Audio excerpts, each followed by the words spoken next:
All right, welcome y'all to work today. You know my name, Andres Hernandez. Today I'm going to be presenting on FubuMVC.Validation. The reason I chose this is because I've run into some problems at work trying to figure out how we've done things and how it works. So I wanted to solidify my knowledge in the area. FubuMVC is exactly what it says there, an implementation of FubuValidation that provides out-of-the-box support for many common validation scenarios, both AJAX and non-AJAX. FubuMVC.Validation relies on Fubu validation. It's just a convention-driven approach to validation and doesn't depend on Fubu in any way. It's strictly standalone by itself. To install it, there's the two options. You can use Ripple or NuGet. And the simplest way to use it is once you've added all the dependencies and everything and got your application running up, as long as you're using the HTML conventions to print your form and your inputs and labels, this is all you'd have to do to your view model, is add these attributes that are built in there. Quite a few of them. And with that, we'll show you just a little simple demo. So simple. Right now we've got nothing. All three of these are required. And you've got your errors now. And all that's on that view model is those attributes. And so all of this comes out of the box. Right now, it's also got the email in the email to make sure that it is an email, which is a regex.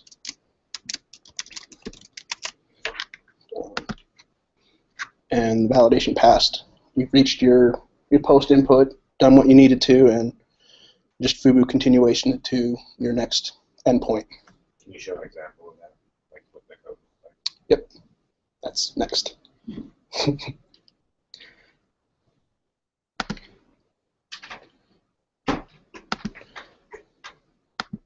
Here is our simple endpoint, which is just our view model that I showed in the slide. From there, the post input, strictly that is all I needed. And with those attributes, everything is caught. The look of the Spark is just using the default conventions, label name, and then Fubu's able to run through that and everything that it needs to. So that catches all the errors because of the validation is further up in the behavior chain, is that right? Yes, we're using the form, this.form4. So there's conventions inside of the FubuMVC.Validation that intercepts that and adds additional tags and attributes. I'm going to show you what that looks like.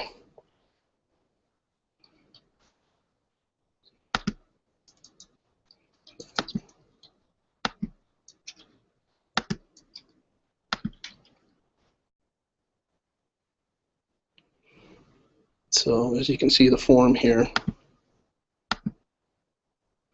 is a little small. Not sure if I can change the font size here. That's right, I can see it. You're good. And it just throws in all those other data validations in the form. It writes out your validation errors, and then the fields are just rendered like that for you, with localization data and everything included.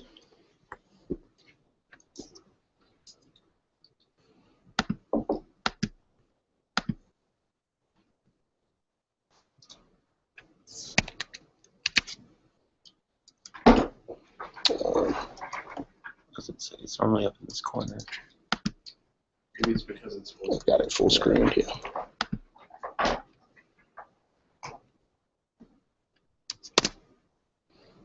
All right, next we have a medium example. In this one, I used a little different approach. We've still got the exact same view model, but we've used overrides for from the Fubu registration. And what we've done is we're telling it by the property, so we're putting validation on field levels. This allows me to control the error messages that I'm putting out using string tokens.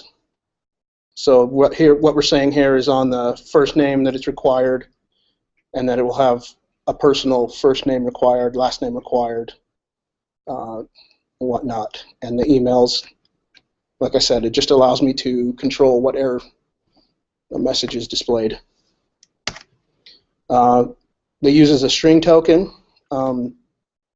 This is all that a string token class looks like. It's just a part of Fubu localization that allows us to put the custom errors. So does FubuMVC.Validation have a dependency on Fubu localization? It does. Just curious. And now, time for the demo. Go to our medium sample. Register. And as you can see, we've got different error messages. Do you know if there's a way, this might be in your advanced example, but there's a way to take in the input from the inputs and use them in your error messages? I believe there is, but you would have to generate your own rendering strategy that we'll talk about in a little bit.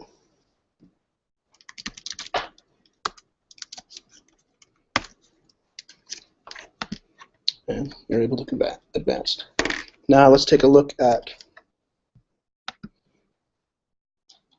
medium code. Spark is exactly the same, just with the different namespaces and objects that I've used. The endpoint looks very similar as well, but without the attributes. There's our overrides. And then the endpoint itself is just to get the post once it's received. Further up the chain, before this post medium, the validation is happening. Do you think that overrides for is a little bit too general, generic of a name? Not that you wrote FubuMVC.Validation. It seems like that could be anything, and it doesn't necessarily imply that it's specifically for validation. What was the question again? The overrides for where he's doing the implementing that. Well, other Can you class. cover over that overrides for? Yeah, it comes from registration. It's not specific to the validation framework. No. So it is generic. It is generic. Oh, okay. It allows you access to just about everything on whatever type you're passing into it through generics. It's just like it says, you override. Okay. Functionality. Validation does have its own base class if you want to go specific for validation, but this is a more generic class that you get. Okay. I was a little bit like, why is the validation class just called overrides for? It's very loosely named. Okay.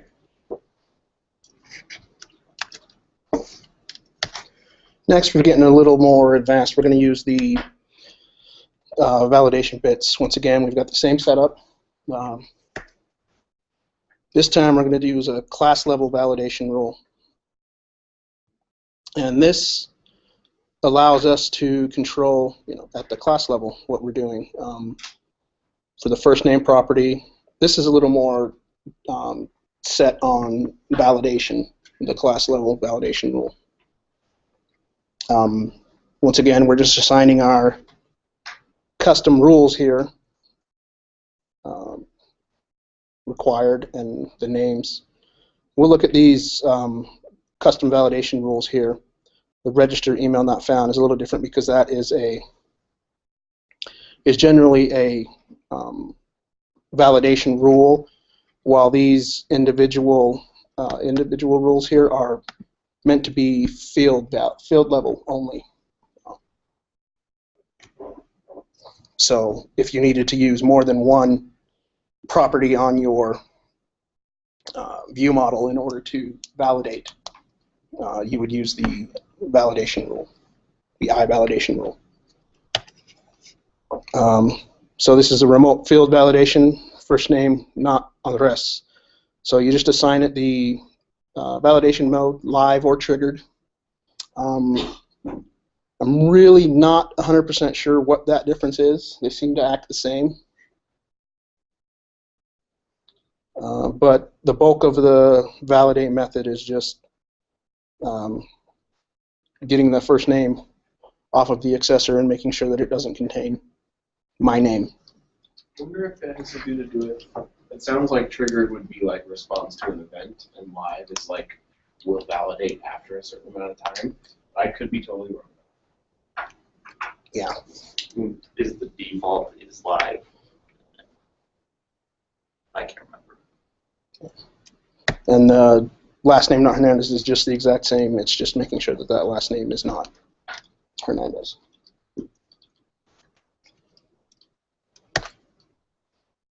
Now, here's the I-validation rule. This is the one where you needed, if you needed access to more properties off of the view model. And all we're doing is just casting out the target. And I'm only using the one email to make sure that it's not a Gmail email. For some reason, they only want Yahoo or whatever. They don't want you to have Gmail, the business rule.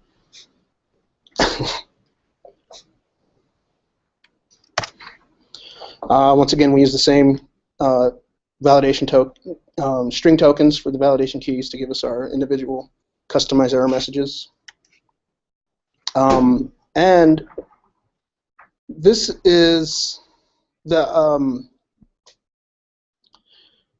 other overrides that I've done and things were built in already, and they're code that's been tested in the library beforehand, so they weren't really necessary to be tested. This is our custom stuff, so now we're responsible for testing it. This is just an abstract class used to assist in testing these different scenarios. We just build an expectation, which is what we're saying is what type of rule we want to validate against there. Notification message, we're just expecting a message. This is the message that happens with the validation scenarios as it's gone through the chain. Set model allows us to put values on the model that we're testing. Expect message is just we pass in the message that we expect to see. So then our first name not on the rest test inherits from that abstract class. And here we set up the field level rule and our remote field validation rule, set our model values, and then we just expect that the name is not on the rest. Same thing here in the last name, making sure that the right validation error message happens. And that message is only going to be set if that last name is Hernandez. The email here, it's not a field rule, it's an actual class level rule, so we use the scenario of the rule. And once again, we just pass in the information and expect that we've gotten the right error message. Go ahead and show the demo. Right now, I'm going to show you the validation rules. So here are our rules, and if we run our tests, and I only ran the one, sorry.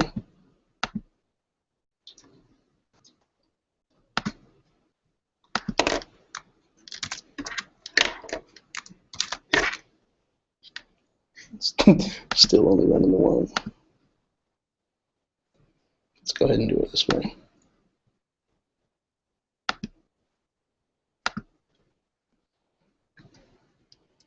you'll see that all our tests are passing because we're getting the expected message.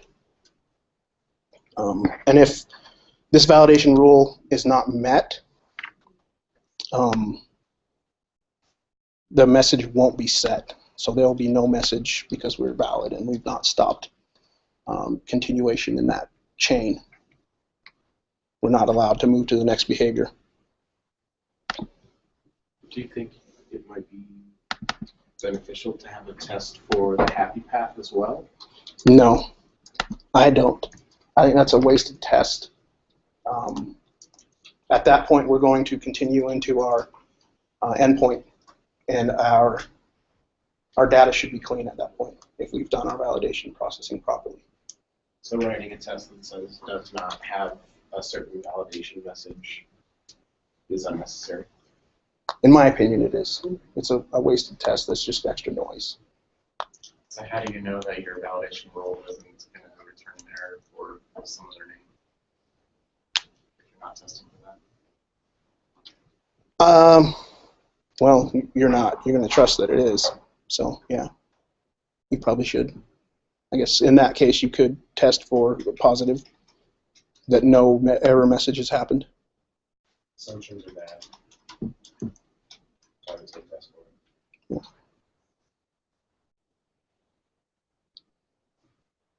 And then our endpoint is fairly clean. As you can see, there's no decoration, no anything on here. And validation rules take care of it all.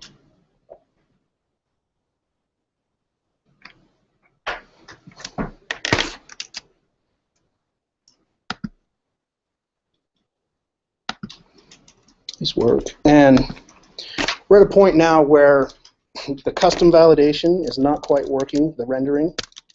I'm having a little issue with the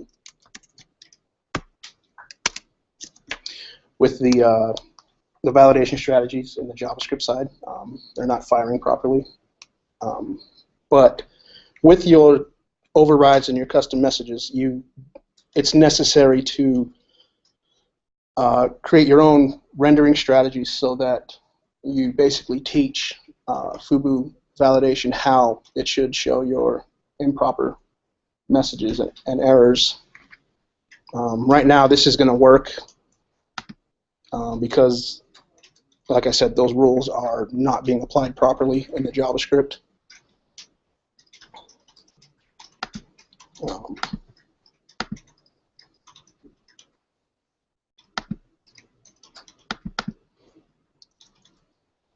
But you basically just sign up your validations, and this is as far as I got on this part. We attach the advanced validation stuff data to the form on rendering.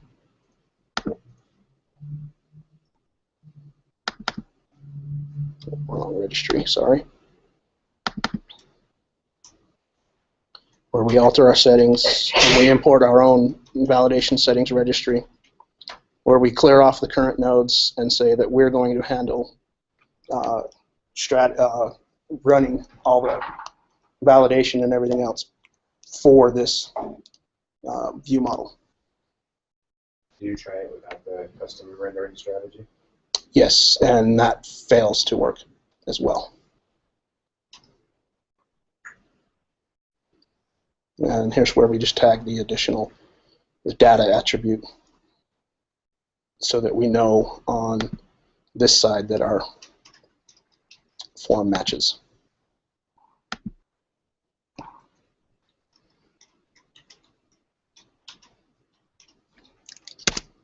That's pretty much all I have. Just a last minute remember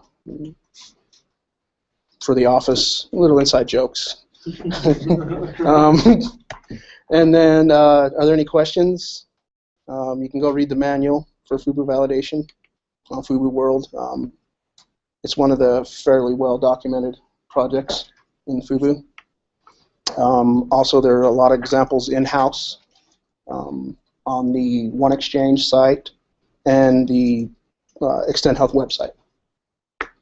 If you want to see a really complicated one, go to registration on the Extend Health website. Extend Health website and One Exchange registration. They both get very complicated.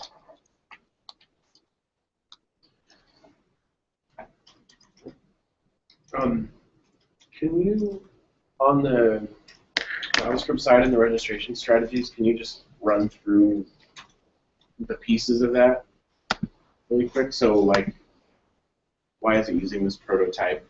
Do those function names, are those important, et cetera, et cetera? This is the pattern that I was told to use and have seen used. I would assume that if you strayed from this, you are no longer following the proper conventions for it to work properly. So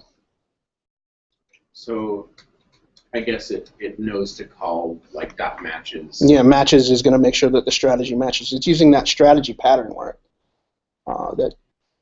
that's very prevalent in Fubu world, where you ask something if it can handle taking care of it, and if it can, then it's given that responsibility.